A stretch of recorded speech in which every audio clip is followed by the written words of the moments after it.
नमस्कार, सलाम और जूले। मैं हूं सोनम वांगचुक लद्दाख से। आप में से कुछ लोग हमें जानते होंगे हमारे शिक्षा सुधार के कामों के बारे में, या फिर पर्यावरण के काम में आई स्तूपा, आर्टिफिशियल ग्लेशियर जैसे कामों के लिए, या फिर आई लिव सिंपली जैसे ग्लोबल मूवमेंट्स जो कि सादा जीवन अपनाकर क्लाइमेट चेंज को रोकने के लिए लोगों को प्रेरित करती है।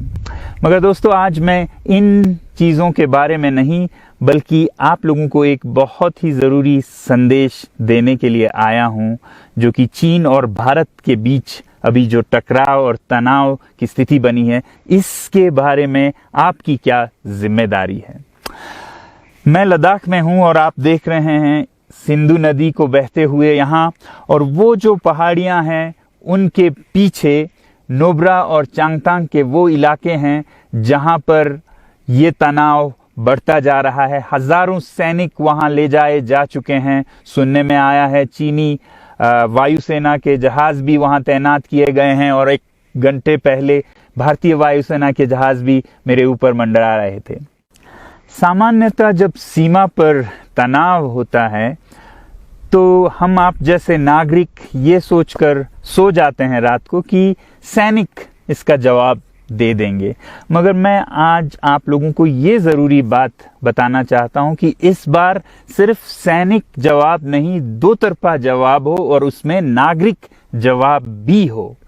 तो आप जैसे नागरिक दिल्ली, मुंबई और बेंगलोर और अनेक शहरों से क्या कर सकते हैं इसमें, ये समझने के लिए पहले हमें समझनी होगी चीन की ये हरकत और वो ऐसा क्यों कर रहा है।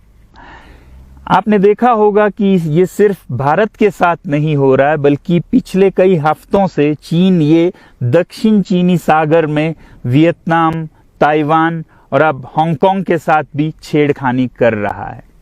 और मेरा ये विश्लेषण है कि वो ये सब किसी देश के साथ दुश्मनी के वजह से ज्यादा अपने अंदर की समस्याओं को सुलझाने के लिए कर रहा है। आज चीन को सबसे बड़ा डर है तो अपने जनता से डर है। उनकी 140 करोड़ की आबादी, जो कि एक बंधुआ मजदूर की तरह बिना मानवाधिकारों के चीनी तानाशाह सरकार के लिए काम करते हैं और उसे धनी बनाते हैं। जब वो नाराज हो जाए तो फिर एक क्रांति की सी परिस्थिति बन पड़ती है, और इससे चीन बहुत डरता है।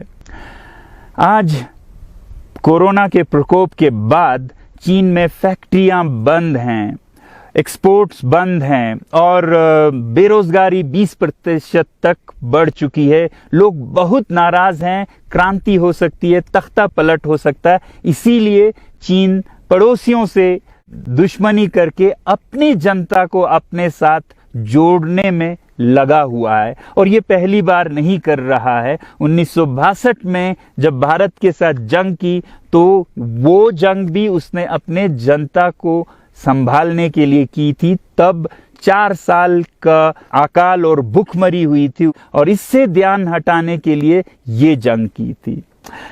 चीन के लिए अपनी जीडीपी और जो खुशहाली है उसे बढ़ाते रहना बहुत ही ज़रूरी है, और जिस दिन जीडीपी घट जाए वहाँ की जनता क्रांति के लिए तैयार है। मैं तो कहता हूँ कि इस बार भारत की बुलेट पावर से भी ज़्यादा वॉलेट पावर काम आएगी। जो नागरिक पैसा खर्चते हैं चीन के सामान को खरीदने में, ज़रा सोचिए, हम आप भारतीय उद्योग को मारकर चीन से मूर्तियों से कपड़ों तक हर साल 5 लाख करोड़ के सामान खरीदते हैं, और फिर यह पैसा आगे जाकर हमारे सीमा पर हथियार और बंदूक बनकर हमारे सैनिकों के मौत का कारण बन सकती हैं। तो इसलिए अगर हमारे देश के 130 करोड़ लोग और 3 करोड़ जो भारतीय बाहर के देशों में हैं, सब मिलकर भारत में और बल्कि दुनिया भर में एक boycott made in China movement या अभियान शुरू करते हैं, तो आज दुनिया भर में चीन के प्रति रोष है। हो सकता है कि सारी दुनिया साथ आए और इतने बड़े स्तर पर चीनी व्यापार का बॉयकॉट हो, कि चीन को जिसका सबसे बड़ा डर था वही हो, यानी कि उसकी अर्थव्यवस्था डगमगाए और उसकी जनता रोष में आए, विरोध और तख्ता पलट। और अगर हम ऐसा नहीं करते हैं तो कितनी बदनसीबी की बात होगी भारत के लिए, जरा सोचिए। एक तरफ हमारे सेना सीमा पर जंग लड़ रही होगी और दूसरी तरफ हम आप चीनी सामान, मोबाइल से लेके कंप्यूटर्स, कपड़ों से लेके खिलौनों तक को खरीद कर उनकी सेना को पैसा भेज रहे होंगे, चीन की सेना को। ये तो हुई हार्डवेयर की बात।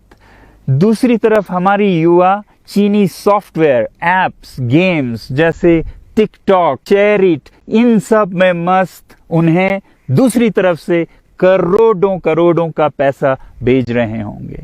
तो इसलिए बहुत ज़रूरी है कि हम एक नागरिक जवाब ज़रूर दें और इसे एक अभियान बनाएं, ग्लोबल मूवमेंट की तरह।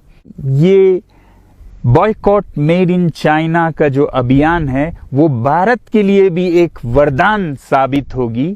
जैसा कि हमारे प्रधानमंत्री ने एक विजन हमें दिया था स्वावलंबन का, सेल्फ रिलायंस, वो तब हो सकता है जब हमारे अपने उद्योग फलें फूलें।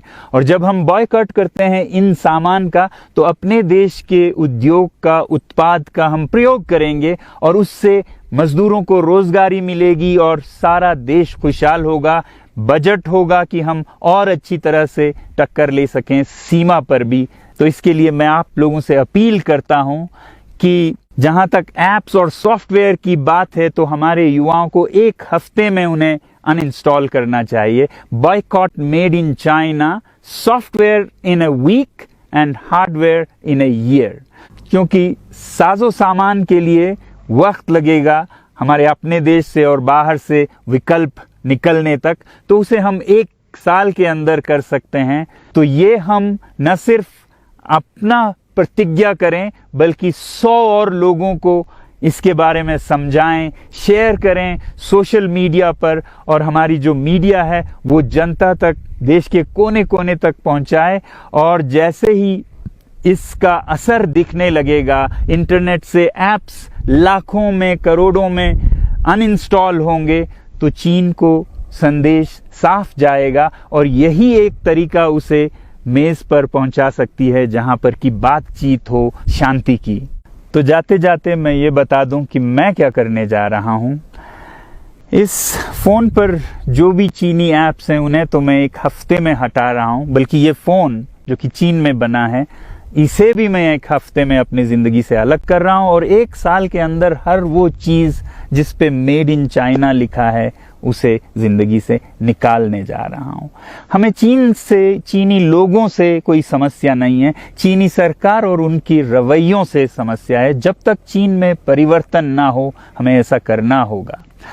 और आप लोगों से मैं अपील करता हूं कि आप अपने शहर में, अपने मोहल्ले में ऐसे इवेंट्स करें जहां लोग प्रतिज्ञाएं करें कि चीनी सामान का बहिष्कार करें जब तक चीन में परिवर्तन ना हो।